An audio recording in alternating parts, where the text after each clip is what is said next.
बंधु आज आसतु शुणा गोटे पौराणिक कहानी महिषासुर जन्मर संपूर्ण रहस्य। कहानीटी शुणवा पूर्व जदि चैनल को नुआ आसथांती चैनल को सब्सक्राइब कर दियंतु एवं वीडियो को गोटे लाइक कर दियंतु। ताहले आसतु शुणा संपूर्ण कहानी। बहु दिन पूर्वे धनु नाम एक असुर थिला। तार रंभा और करंबा नाम दुईटी पुत्र थिले। थरे उभय रंभा और करंबा घर तपस्या कले। करंबा निजको बेक पर्यंत पानी रे बुड़ाई तपस्या कले और रंभा ज्वलंत अग्नि मध्य रही तपस्या जारी रखिले। एहिपरि तपस्या मध्य दुई भाई यथेष्ट शक्ति संग्रह कले। देवराज इंद्र भातृद्वय तपस्या देखि विचलित हो पड़िले। तांकर सिंहासन स्थिति को नहीं आशंका प्रकाश कले।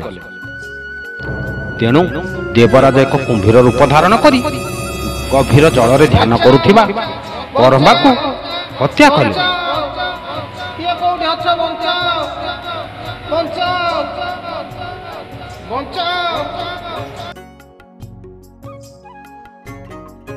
रंभा तांको भाईर मृत्यु खबर जानी भयभीत होई आत्महत्या करने को निष्पत्ति नेले।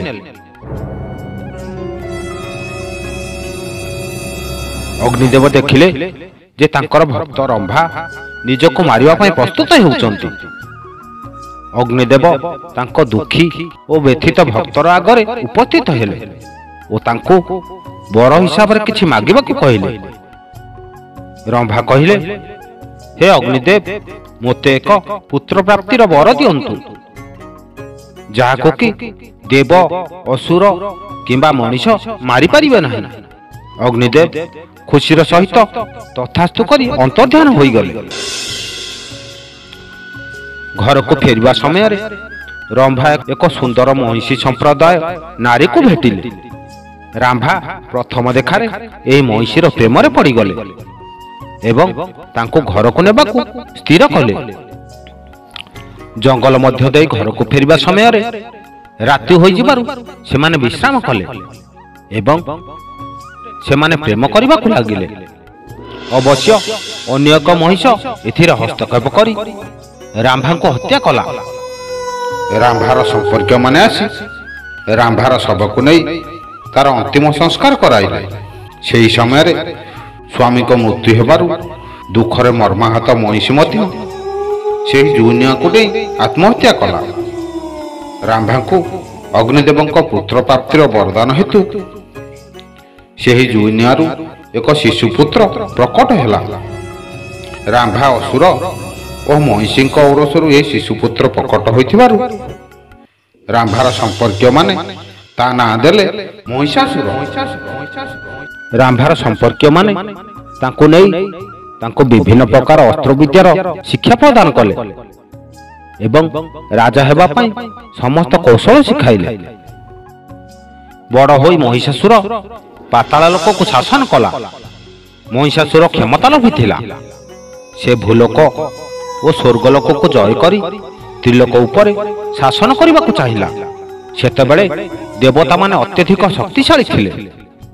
मात्र महिषासुर सहजरे एवं बिना प्रयास रे हार स्वीकार करबा को चाहु नथिला। अधिक शक्ति लालसारे महिषासुर घन जंगल को जाई भगवान ब्रह्मा को कठोर तपस्या कला। ओम ब्रह्मणे नमः। महिषासुर अक्षय अप्या रही सृष्टिकर्ता ब्रह्मा को ध्यान कला। वर्ष पर वर्ष बीतीबा को लागिला। महिषासुर धैर्य न हराई तपस्या जारी रखिला। किछि जुग बीती जिबा परे ब्रह्मा महिषासुर तपस्या संतुष्ट होई महिषासुर सम्मुख रे आविर्भाव हेले।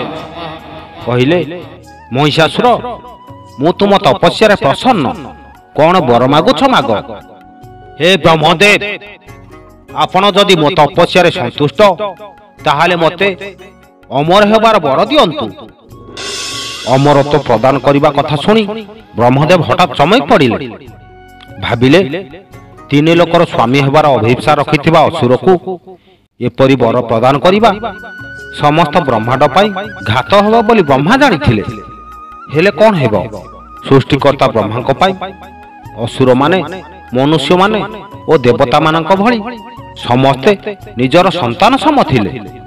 ବ୍ରହ୍ମା ତାଙ୍କର କୌଣସି ସନ୍ତାନ ଦ୍ୱାରା କରାଯାଇଥିବା କଠିନ ପରିଶ୍ରମକୁ ପୁରସ୍କୃତ ନ କରି ଶାନ୍ତି ପାଆନ୍ତି ନାହିଁ। ମହିଷାସୁର ଦ୍ୱାରା କରାଯାଇଥିବା ଏକ ତପସ୍ୟା ବହୁତ କଠିନ ସାଧନା ଥିଲା। ମହିଷାସୁର ମାଗିଥିବା ବରର ଆଂଶିକ ମାତ୍ରାରେ ହେଲେ ମଧ୍ୟ ତାଙ୍କୁ ବରଦାନ କରିବାକୁ ପଡ଼ିବ ବୋଲି ବ୍ରହ୍ମା ଜାଣିଥିଲେ। ତେଣୁ ବ୍ରହ୍ମା ମହିଷାସୁରକୁ କହିଲେ, ବତ୍ସ, ଯିଏ ଜନ୍ମ ହୋଇଛି ମୃତ୍ୟୁ ତାର ନିଶ୍ଚୟ ହେବ। ନିଶ୍ଚୟ ତୁମେ ଦିନେ ନା ଦିନେ ମୃତ୍ୟୁକୁ ପ୍ରାପ୍ତ କରିବ। ଏହା ତ ସଂସାରର ନିୟମ। ତେଣୁ ମୁଁ ତୁମକୁ ଅମର ବର ଦେବା ପାଇଁ ଅସମର୍ଥ। କିନ୍ତୁ ହଁ ବତ୍ସ, ତୁମର ମୃତ୍ୟୁ ହେବାର ମାଧ୍ୟମ ତୁମ ଇଚ୍ଛା ଅନୁସାରେ ହୋଇପାରିବ। ଏଥିପାଇଁ ତୁମେ ବର ମାଗିପାର। ମହିଷାସୁର କିଛି ସମୟ ଭାବିବାକୁ ଲାଗିଲା। କିଛି ମୁହୂର୍ତ୍ତ ପରେ ତାର ମୁଖ ଝଲସି ଉଠିଲା।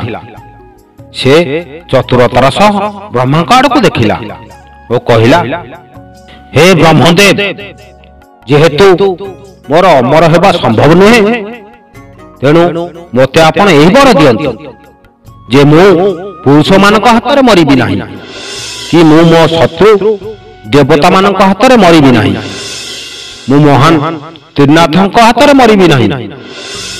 ଯଦି ମୃତ୍ୟୁ ମୋ ପାଖକୁ କେବେ ଆସିବାକୁ ହୁଏ, ତେବେ ଏହା କେବଳ ଜଣେ ମହିଳାଙ୍କ ମାଧ୍ୟମରେ ମୋ ପାଖକୁ ଆସୁ।